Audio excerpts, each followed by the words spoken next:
Assalamualaikum warahmatullahi wabarakatuh. Berjumpa lagi di video kali ini yang akan membahas tentang bahaya filsafat. Yang pertama, apakah sekularisme termasuk bahaya filsafat? Inti dari paham sekularisme menurut Al-Nabhani 1953 adalah pemisahan agama dari kehidupan atau Fasluddin Anil Hayah.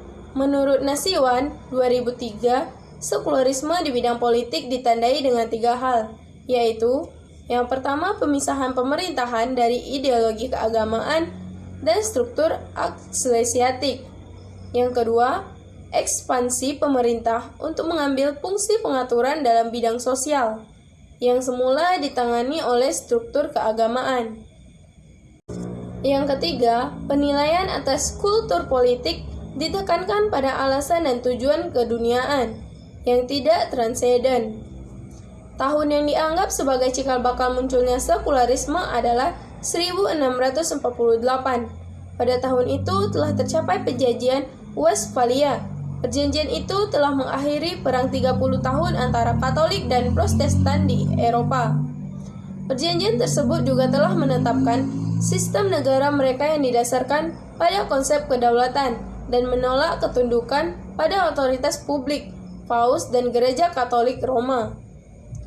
Inilah awal munculnya sekularisme. Sejak itulah aturan main kehidupan dilepaskan dari gereja yang dianggap sebagai wakil Tuhan.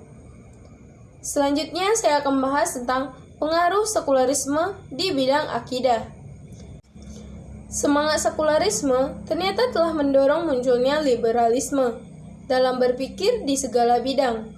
Kaum intelektual barat ternyata ingin sepenuhnya membuang segala sesuatu yang berbau doktrin agama.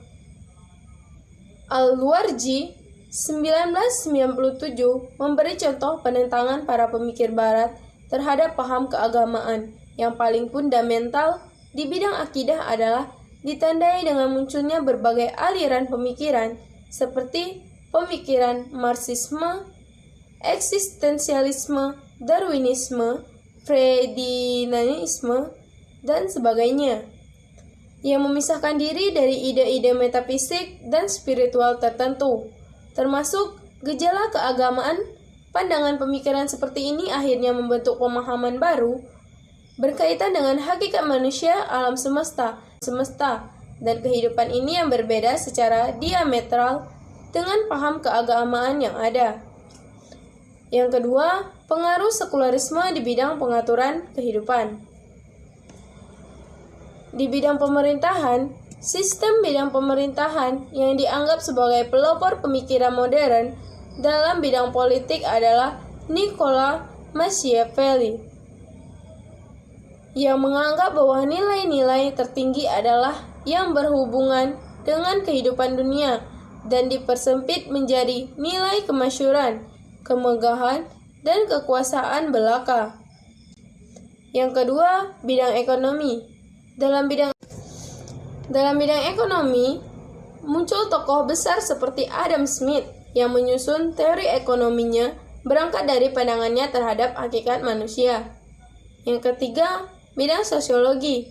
Dalam bidang sosiologi muncul pemikir besar seperti Auguste de Comte, Herbert Spencer, Emile Durkheim, dan sebagainya. Sosiologi ingin berangkat untuk memahami bagaimana masyarakat bisa berfungsi dan mengapa orang mau menerima kontrol masyarakat. Sosiologi juga harus bisa menjelaskan perubahan sosial, fungsi-fungsi sosial, dan tempat individu di dalamnya. Selanjutnya dalam bidang pengalaman agama. Dalam bidang ini ada prinsip sekularisme yang amat terkenal, yaitu paham pluralisme. Agama prinsip kebebasan, yaitu negara harus memperbolehkan pengalaman agama apapun dalam batasan-batasan tertentu. Prinsip kesetaraan, yaitu negara tidak boleh memberikan pilihan suatu agama tertentu atau pihak lain. Prinsip netralitas, yaitu negara harus menghindarkan diri pada suka atau tidak suka. Yang ketiga, pengaruh sekularisme di bidang akademik. Di bidang akademik, kerangka keilmuan yang berkembang di Barat mengacu sepenuhnya pada prinsip-prinsip sekularisme. Hal itu paling tidak dapat dilihat dari kategorisasi yang mereka kembangkan, yang mencakup 3 pilar utama. Pembahasannya yang dikemukakan oleh Surya Sumantri 1987, yang menyatakan bahwa filsafat ilmu yaitu pembahasan filsafat yang mengkaji persoalan benar atau salah. Filsafat etika yaitu pembahasan filsafat yang mengkaji baik atau buruk. Dan filsafat estetika yaitu pembahasan filsafat yang mengkaji persoalan indah atau jelek. Yang terakhir, bagaimana umat Islam seharusnya dan sekularisme. Perkembangan sekularisme di Barat ternyata tidak hanya berhenti di tanah kelahirannya saja, tetapi terus berkembang dan disebarluaskan ke sentro dunia, termasuk di dunia Islam.